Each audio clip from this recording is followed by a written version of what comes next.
Whoa, whoa, whoa, whoa. That's not the right intro. Or is it?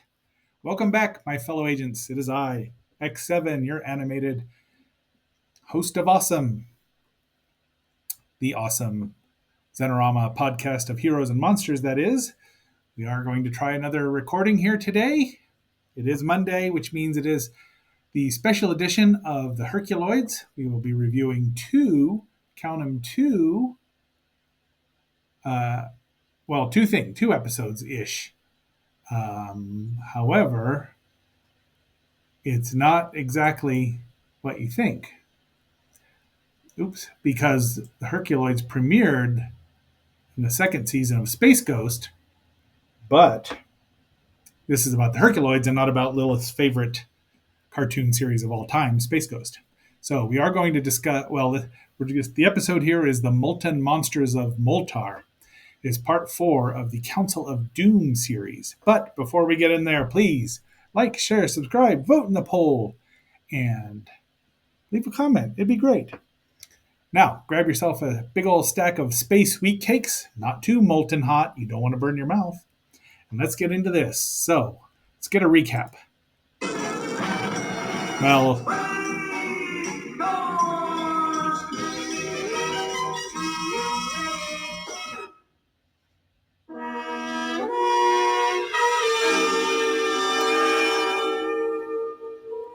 in our last episode, the Council of Doom watched eagerly as Space Ghost and the twins were sealed in one of Moltar's mighty ovens.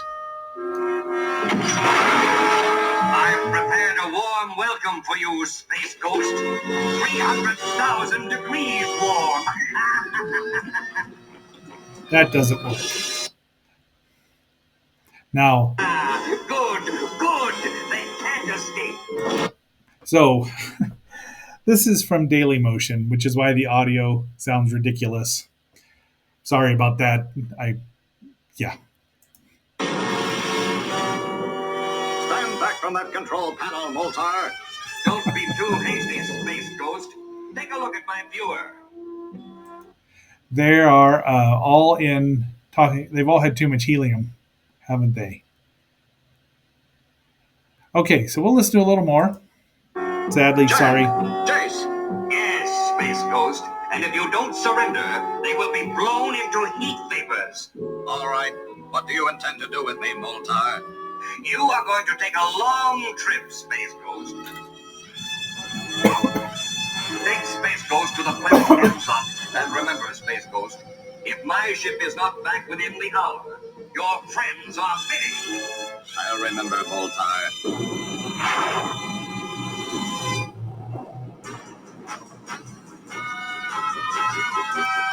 Moltar is an idiot. Champion's big win. Jeez, that's an ad, and I was not expecting that, so I am sorry. We'll have to mute that.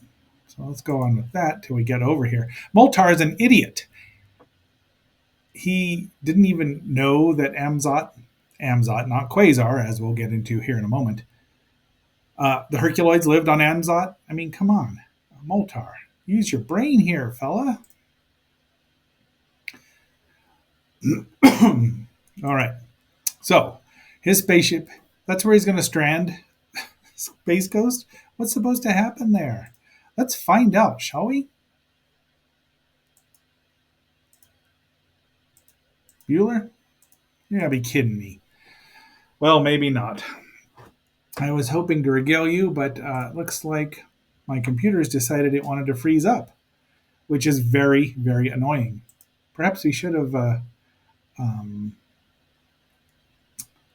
played a little more of this, which is what I meant to do, which is, oh my gosh, you gotta be kidding me. Nothing, Bueller? Is Clipchamp still running? Clipchamp's still running, so good for it. Well, we're going to vamp here for a bit and see if if I can get stuff back or not. It doesn't. Oh, maybe so now. All right, let's see if we can play some more. There we go. Strange ship is landing, Xandor. Yes, Dorno. I think we should find out what brought them to Amzot. Why have you come here? And why are you holding that man prisoner? Run! or these molten creatures will destroy you.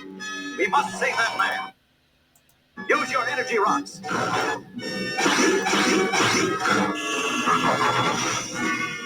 Eagle, get the other one.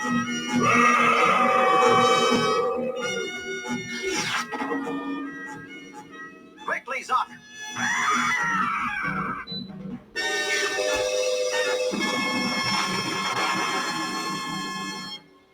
Thank you, Sandor. And thanks to your animals, the Herculoids. But I must hurry back. Good luck, Space Ghost.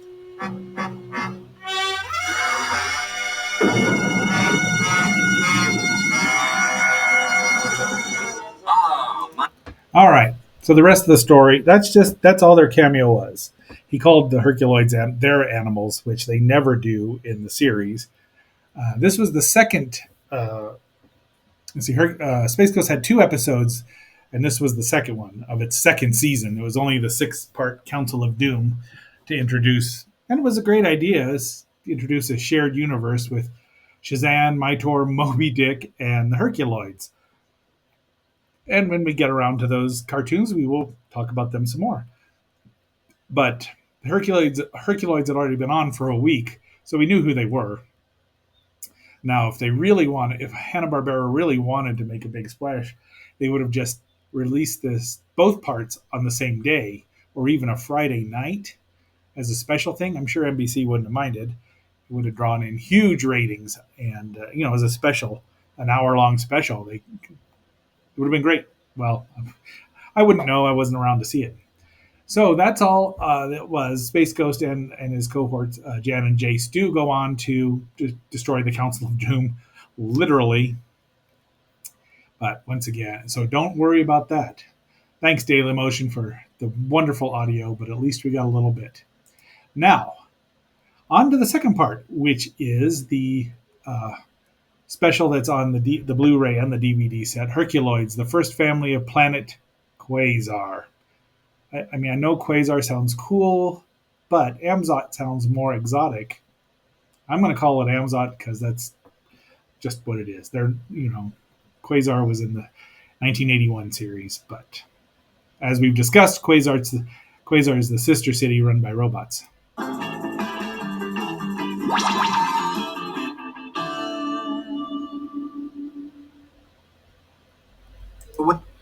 The Herculoids is like the ultimate Saturday morning cartoon.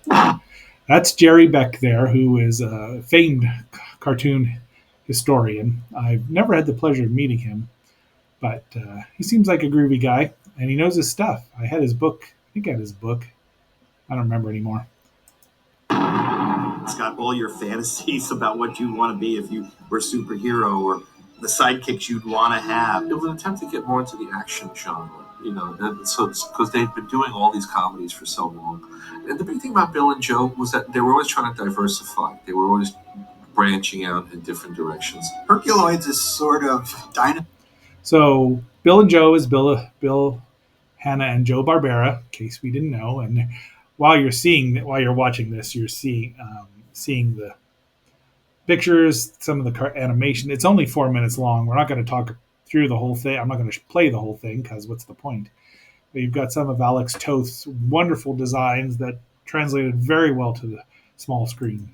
Dinosaurs meet the future. It takes place in space or on another planet, and yet the people in it are like cavemen, and they have sort of prehistoric animals, but they're futuristic prehistoric animals, and most of their adversaries are like alien types. And anybody that landed on the planet was like, no, we don't want you here. Well, that's not exactly true. Now, I don't know when this was recorded at all anymore, but I know most of the people that landed on the planet, they obviously were invaders, but a lot came from the same planet, and at least one or two, they were friendly. Princess Selena, yes. We're going to take care of you. We're going to make sure that you don't come back, or we're going to destroy you in the process. The planet's under attack. But from where and by whom? We've got to find that out quickly, or be destroyed. There was a weirdness factor to the Herculoids that I really liked. I like the rhino that could just shoot things out of its horn, and the dragon and everything. It's just nonstop things blowing up. Yeah, they're not kidding about that, as we've mentioned several times. So it's 4 minutes of that. It's a fun little thing. We heard Paul Dini there, who was responsible for many of the DC animated universe. He and Tim.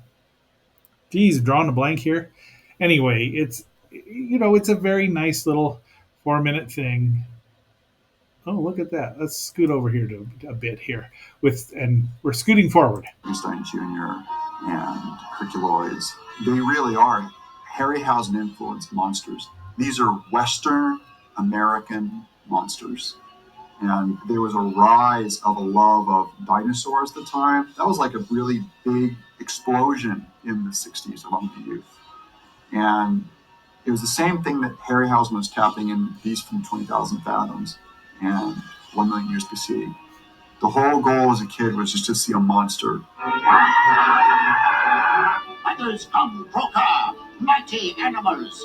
They're our friends, Quasar. You haven't a chance. Alex kind of redefined the superhero idea for limited animation. He's probably one of the single most influential guys in the Hanna-Barbera canon as far as the live-action characters go.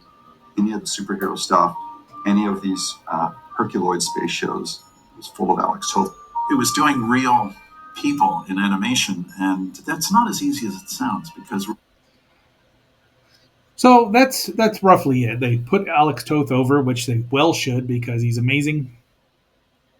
And other than that, yeah, it's 4 minutes. The Space Ghost set, we're going back to him. Sorry, Lilith. Has all of the cartoons and then the full length profile, Simplicity, the life and art of Alex Toth, and that's worth a watch, even though it barely deals with his cartoon stuff. And Alex was kind of he spoke his mind, but his art is amazing. You can see just the use of negative space here on the thumbnail. What else do you want?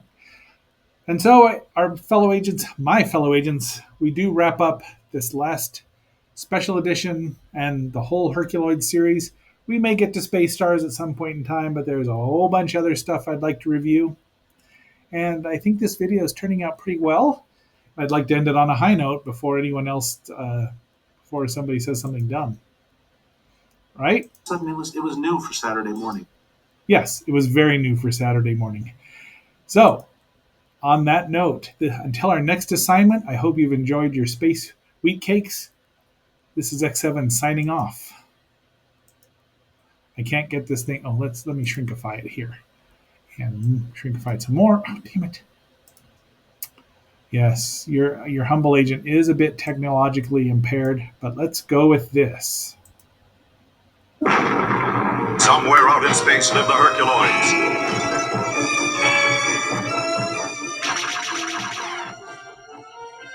Zot, the laser ray dragon. Igu, the giant rock ape. Tundro, the tremendous. Bloop and Bleep, the formless, fearless wonders. With Xandor, their leader. And his wife Tara and son Dorno. They team up to protect their planet from sinister invaders.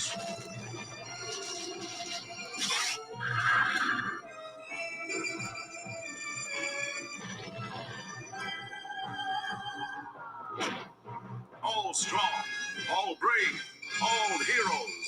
They're the Herculoids.